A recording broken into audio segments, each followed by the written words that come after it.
So when I interviewed Reychesta, right, he said that you guys were a group, and that was the 326 movement. Was that like what it was? Or was that just like a working group of people together in the same studio? Man, roll the clip. Mm-hmm. So you and Cuban were supposed to be in a group together? Yeah, with Kano. We had a click. It's called 326 though, you know? I got it right here. Oh, that's the 326 movement, right? Yeah, the music? 326. I got you. You see a tattoo right here? Right. But not everybody can have that tattoo and shit. You gotta ask Kano for it.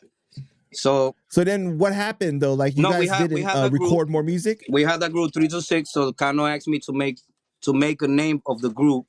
So I came out with Los Almaguerras, you know? It's like me and Temperamento, we mentioned that song a few times. We did a good project. We put out like a compilation with Los Almaguerra name and everything. But we didn't like push it the right way, you get me? We was like, everybody was doing tours and I was hard to find, you get me? Like for me to come to the studio, you have to like then call Ray 100 times type of shit, because I was in different studios. Like I will be in right here, and then 2 hours later we'll go to another studio. No, this is what it is. So 326, right? 326 was like a rap group, English rap group. Like it was no Spanish involved. You feel me? 326, which was at times considered like we all from everybody from Freeport, Long Island. You know what I mean? Whoever knows Freeport, Port Knox. You know what I mean? They get it in. Long story short, so that was 326, right? That was me, Zay, the people I shouted out earlier. You know what I'm saying? And then we branched off and we did 326 Latino with Kano. Kano, you know, Kano with the Reychesta, we all came up with let's do 326 Latino. That's where you got Reychesta comes in, everybody else comes in, and we started a new wave in Spanish. Oh, okay. And then, but the group never like really went like far. You guys didn't do like an entire project, or? We were working on one. Kano, listen, the man you got to speak to, even if it's off the record, is Kano, man, because he can answer a lot about this period of time. And he probably got a lot of that music too.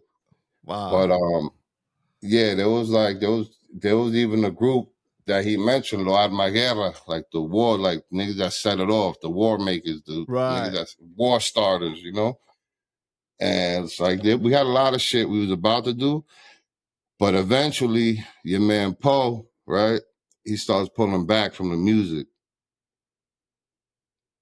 You feel me? Myself, I start pulling back when I had my daughter. Cause you know I'm a realist, bro. Like I'm a realistic person. You know, at that point was doing. You know, I was funding. Listen, I had a storefront. I had a recording studio.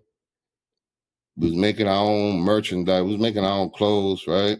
Shout out to my man Fetus, because he was in charge of that. You know what I mean? Of the clothes. You know, and I had the store.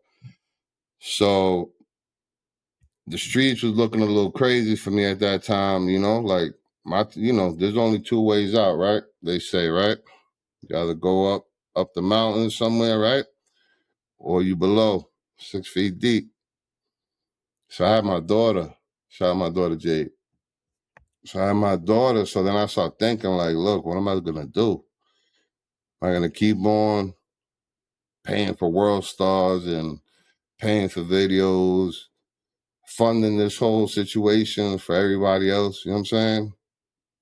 Kano was helping me out with that too. Let's get that straight. So, you know, I came to, what do they call that? Like a crossroad? I came to like a crossroad or some shit like that. Eventually, you know what I'm saying? Mm-hmm. And that's when I started, you know, I ran into somebody, right? Well, right then and there, right? I had my daughter, so I had to come up with a decision. I had some bread, right? So I had an opportunity to buy a body shop, right? Which I'm familiar with because I always dabbled with cars. I fuck with cars. I had every fucking car you can mention, you know what I mean?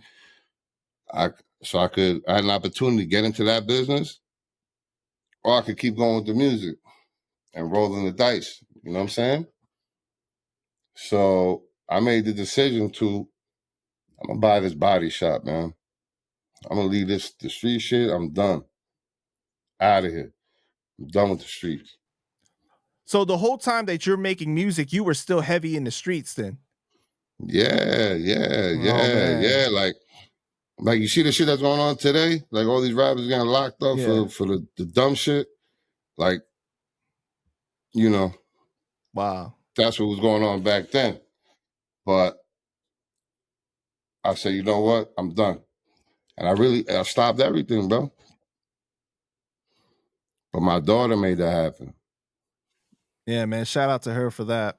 No doubt. I think that you made the right move as a man, realizing that there was more important things than like your dreams as a child, right? Of wanting to make it to that superstardom.